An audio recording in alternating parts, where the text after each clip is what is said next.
question I have today, and it's after that worship service, it may be easy to answer, but where is the wide-eyed wonder?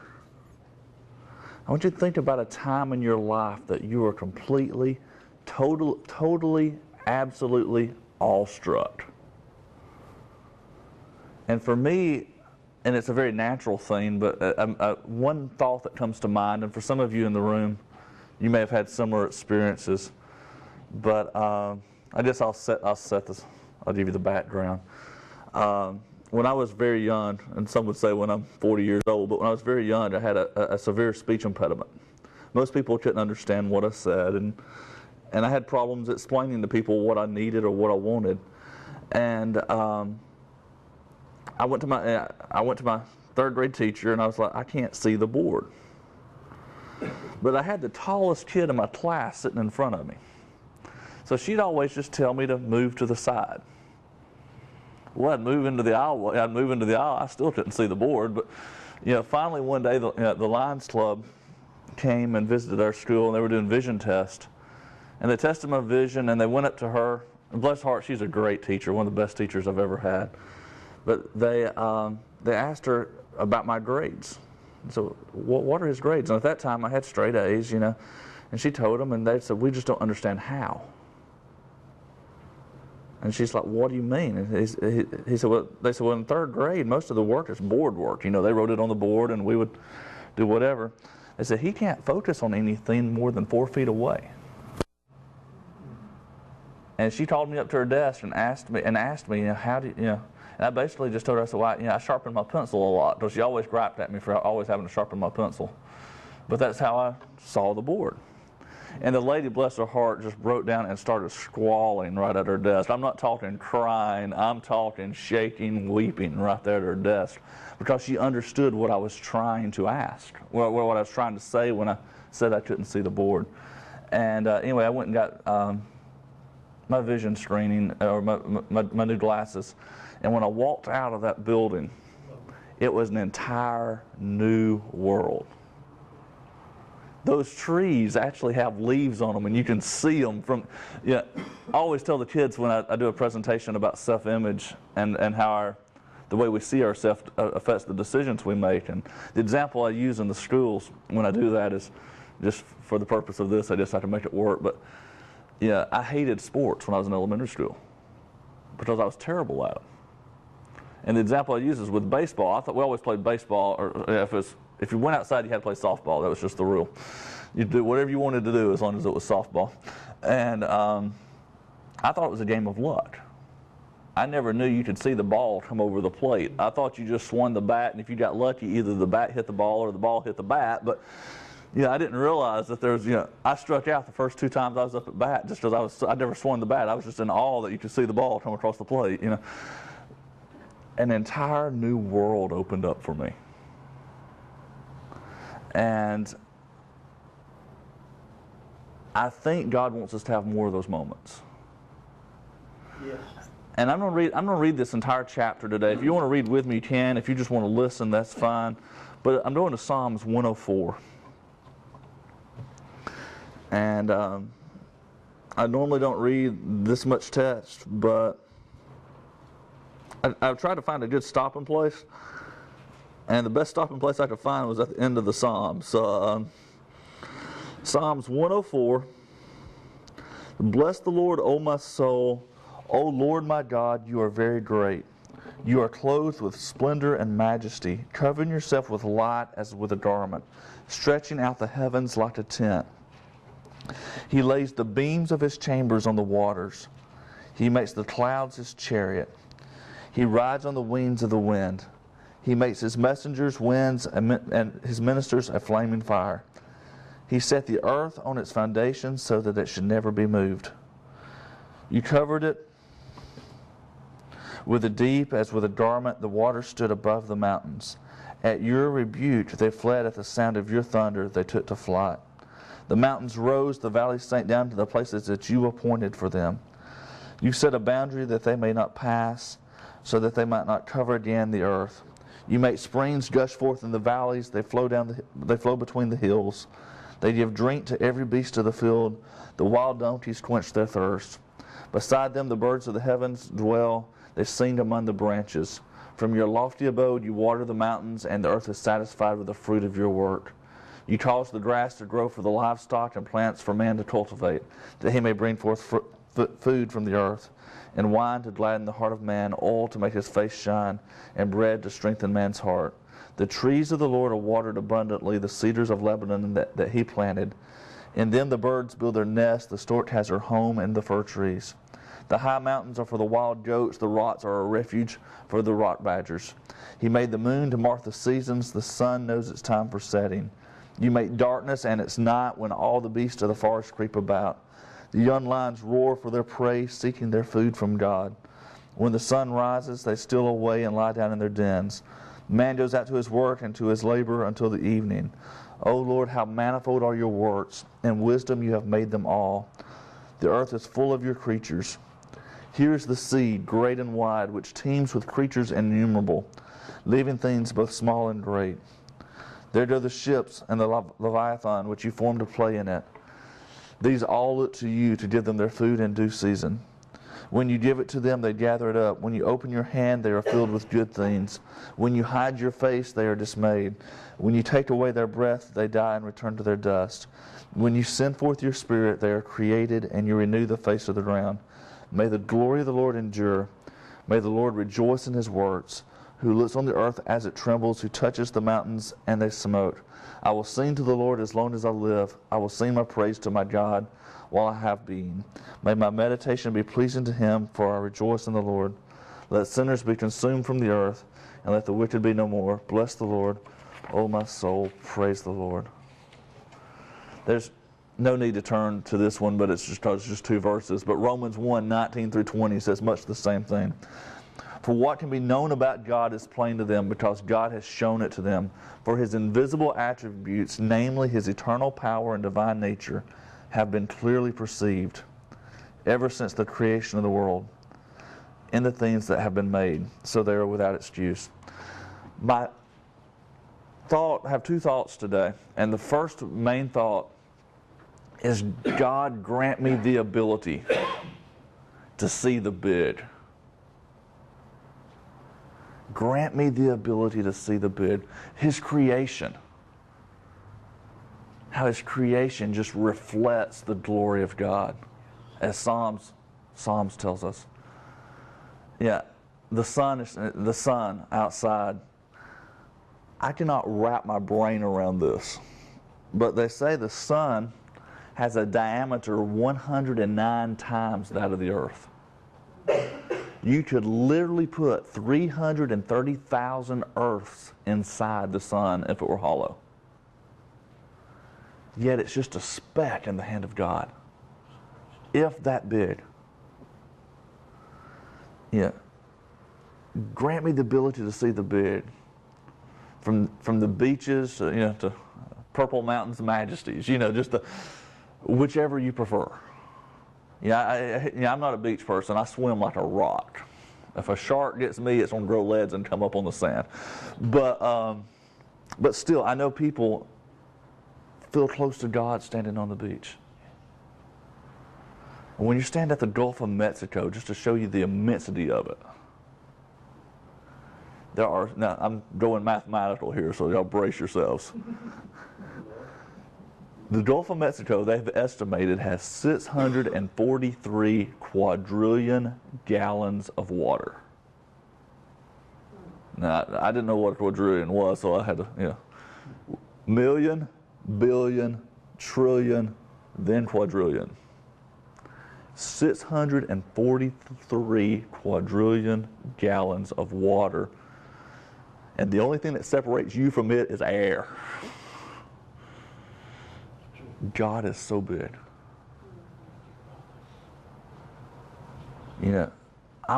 For me, the experience, some people get on the beach, I get on the edge of a mountain. And again, Psalms, I lift my eyes up to the mountains. Where does my help come from? And of course, they're talking about the mountain of the Lord, but at the same time, you have that creation, God connecting himself to his creation. My help comes from the Lord, the maker of heaven and the earth. As I was putting this together, I was driving around thinking about it. I do some of my best thinking in between red lights, unfortunately. I stay on the road a lot. But I was looking up at the clouds, and I thought to myself, I don't know if y'all do this or not. I think we probably all have at one time. But how you look at the clouds and you try to find what shape that cloud looks like. You know, and you get nervous when someone says it looks like Abraham Lincoln or something like that because you just don't see it. But still, people try to find these shapes in clouds and these designs among the clouds. And when I ask this question, I have not, but I ask the question to all of us. How many of us have asked God, can I see you or your love through those clouds? We always are looking for some type of image from those clouds. Why not ask God, show me your love through these clouds? I know it's a little out there, but at the same time, why not? God, grant me the ability to see the big. You have miracles. One of my favorite Psalms, I'm just going to read 3 verses from it, but Psalms 126, 1 through 3 says, when the Lord restored the fortunes of Zion, we were like those who dream. This is when the captives were brought back. Then our mouths were filled with laughter, and our tongue with shouts of joy. Then they said among the nations, the Lord has done great things for them. The Lord has done great things for us. We are glad. God, grant me the ability to see the big through his miracles. So I can go and say, the Lord has done great things for me. Because I think sometimes we overlook some of these great miracles that we will give credit to things other than God when they were all God all along. Grant me to see the ability of the big in stories, people's stories. And I'm just going to read the first. We're doing Acts 7 verses 1 through 11. I'm only going to go through the first 11 verses. Again, I want to read the whole chapter, but it's, you can read it later. Imagine, Acts 7, 1 through 11. Imagine, set the tone here. Everybody's mad at Stephen. Stephen gets to preach a sermon. Now, guys, I can work a room. I'm thinking of a nice way. I'm going to try to wax eloquent and talk my way out of this. Stephen, starting in verse 1 of Acts 7, brothers and fathers, hear me. The God of glory appeared to our father Abraham when he was in Mesopotamia, before he lived in Haran. And he said to him, go out from your land and from your kindred, and go into the land that I will show you. Then he went out from the land of the Chaldeans, and lived in Haran. And after his father died, God removed him from there into this land in which you are now living. Yet he gave him no inheritance in it, even not a foot's length, but promised to give it to him as a possession, and to his offspring after him, though he had no child. And God spoke to this effect, that his offspring would be sojourners in a land belonging to others, who would enslave them and afflict them for 400 years. But I will judge the nation that they serve, said God, and they shall come out and worship me in this place. And he gave them the covenant of circumcision. And so Abraham became the father of Isaac, and circumcised him on the 8th day. And Isaac became the father of Jacob, and Jacob of the 12 patriarchs. And the patriarchs, jealous of Joseph, sold him into Egypt. He goes all the way through the entire history of the Jewish nation, talking to the Pharisees, up until the point that they crucified Jesus. God, grant me the ability to see you in the big, through our history, through our stories. Yeah, I think a lot of times we're not looking for God in things. And he's there. And really where I'm going today, and this is what I'm stuck on. I have a friend who's a photographer. And if I take a picture of the door, I'm gonna get that door centered up in my camera the best I can. It's never perfectly centered, but I try. I'm gonna get that door centered up in my camera. I'm gonna make sure I see the bottom of the door, the top of the door, I'm going to take my picture, and I'm going to look at it, and I'm going to say, I have a picture of a door. My friend, he's a professional photographer, what he'll do, he'll get off to this weird angle right here, and he'll zoom in, and you'll just see the doorknob. And you'll look at his picture, and you'll look at my picture, and you'll find out real quick, he's the professional, I'm the amateur. He can find these awesome pictures, not in these huge things, but these close-up shots. It may just be a few letters off of a sign. It may be a key laying on the ground. Just these weird, small things that I would totally overlook because I'm trying to get everything in the picture. God, grant me to see the ability, grant me the ability to see the small. Thinking like a photographer. A flower, maybe even just a petal of the flower. The reflection, we talked about the sun earlier, the reflection of the sun in a puddle. I walk past it. I'm trying not to get my foot wet. But in that puddle is a reflection of something God created that we talked about was so immense and so big earlier. Happy eyes. I have a friend who passed away a couple of years ago, and one of my spiritual mentors, we would call him, and it was one. I don't know if y'all know people like this or not, but you know, not only are they believers, you know their kingdom just by the twinkle in their eyes. You can just look in their eyes and see it. And I was looking through, I was looking at his son's Facebook page, and the first thing I noticed was he has his daddy's eyes. It's that same sparkle, it's that same twinkle. Grant me the ability to see the small. You know, there's that song. It's from a verse, and I'm definitely not going to knock the song because it's from a verse, and the verse is right. But I want to throw out another thought about it. You know, his eyes on the sparrow. And the whole gist of that is, if his eye's on the sparrow, why shouldn't it be on me? You know, I want y'all to think of something else for a second. If his eye's on the sparrow, why aren't we watching the sparrow?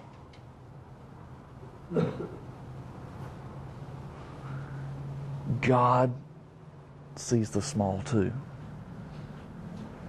So if the sparrow has captured at least some of God's attention, why aren't we watching the sparrow too?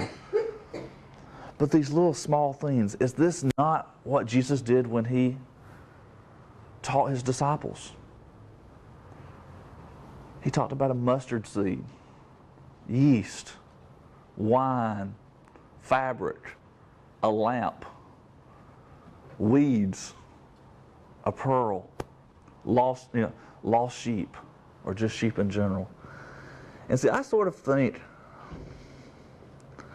that that's sort of probably the way I would want to teach if God could really develop a teaching gift in me. Because I just think Jesus was, I don't know this for sure, this is just my thoughts, but I think Jesus would be like talking with his disciples or whatever, and they're walking through weeds. And Jesus said, let me tell you a story about weeds. There's a farmer who planted some seeds.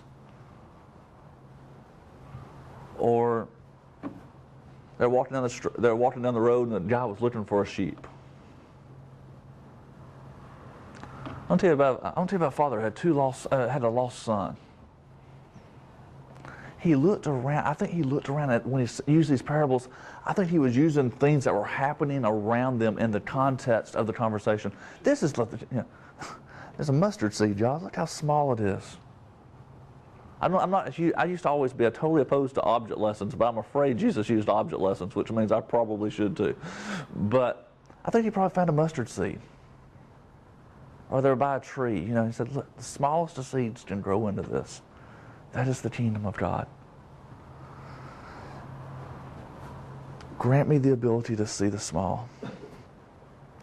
An Old Testament example of this, and we all know the story. I'll read the text, but if 1 Samuel 17, 31 through 37, we see the story of David, and I just love the whole story of David and Goliath. It's one of the stories we always learned as a child, and I just get excited every time I read it again. So it's the kid in me, because I'm absolutely convinced we tell the story wrong, and I've said this before, and I'll say it 1,000 times before I die. It's not David and the giant, it's David and Goliath. God was the giant on the battlefield. You had David, you had Goliath, and you had God.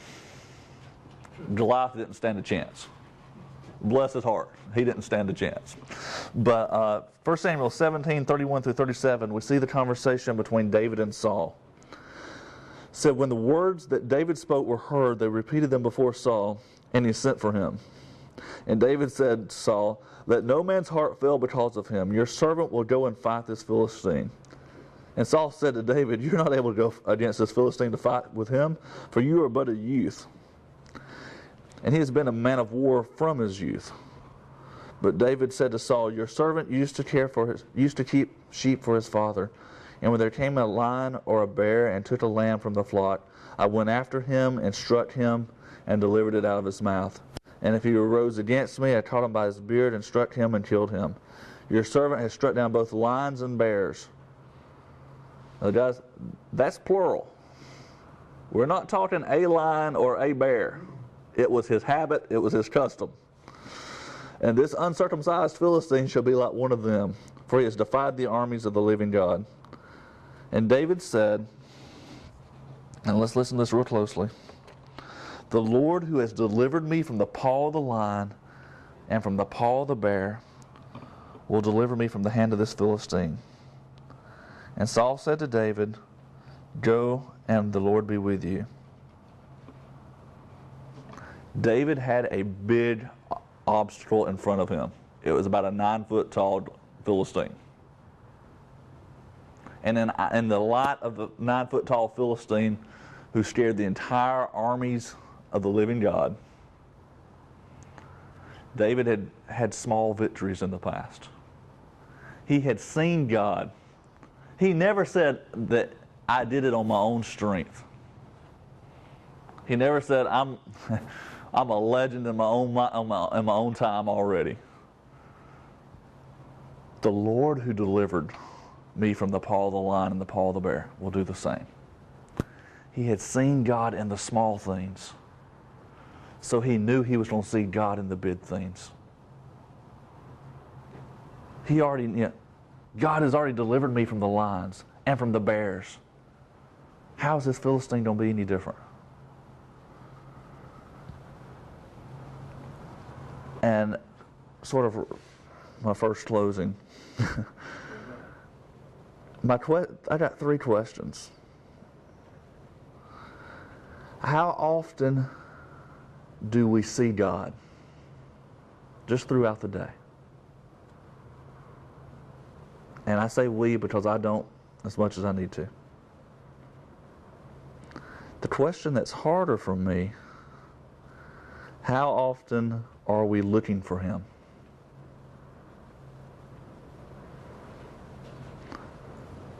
And the last of this is not really a question, it's a statement. Whatever excuses we have, we must address.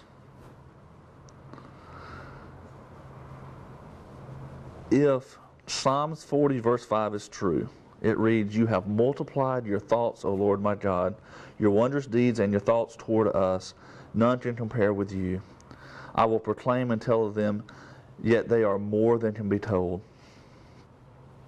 Guys, the thought of God saying that he has multiplied his thoughts toward us. If you're filling out a check register, you always want to add, you want to be able to add to the check register and not have to, those subtractions hurt after a while. You always want to do the adding more so than the subtracting. Think about if we worked our check registers on the thing, if we weren't adding, we were multiplying.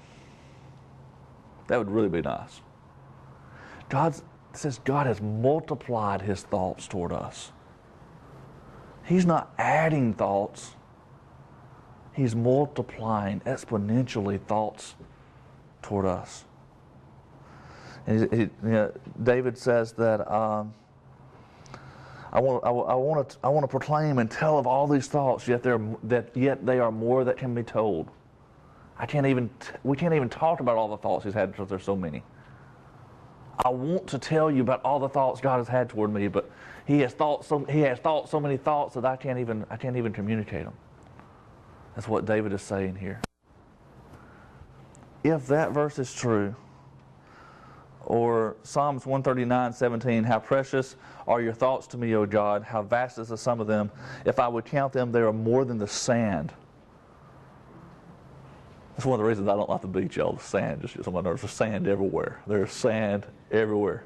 And when you come home from the beach, there's still sand everywhere. If His thoughts are more than that, if those verses are true, and I believe they are, but the sad part is, while I believe they are, sometimes the way I carry on would lead people to think that I don't believe these verses. Just being honest. God wants us to seek Him, to pursue Him. But a God whose thoughts are so captivated by us wants us to be captivated by Him. And I encourage everyone today, in closing, I encourage everyone to spend some time with the Father and just ask Him to show you His nature, His character, His thoughts, His love, all that He is to you throughout the day. That's what I'm doing. If the Lord thinks that much, has that many thoughts about us, we can only go one direction. He wants to communicate with us that much. Yes. And I believe He's talking a lot more than we're listening. And I just encourage everyone to take this today, go home, dig a little deeper, ponder what the Father's saying actually to you through this, and let's listen to what the Father's saying.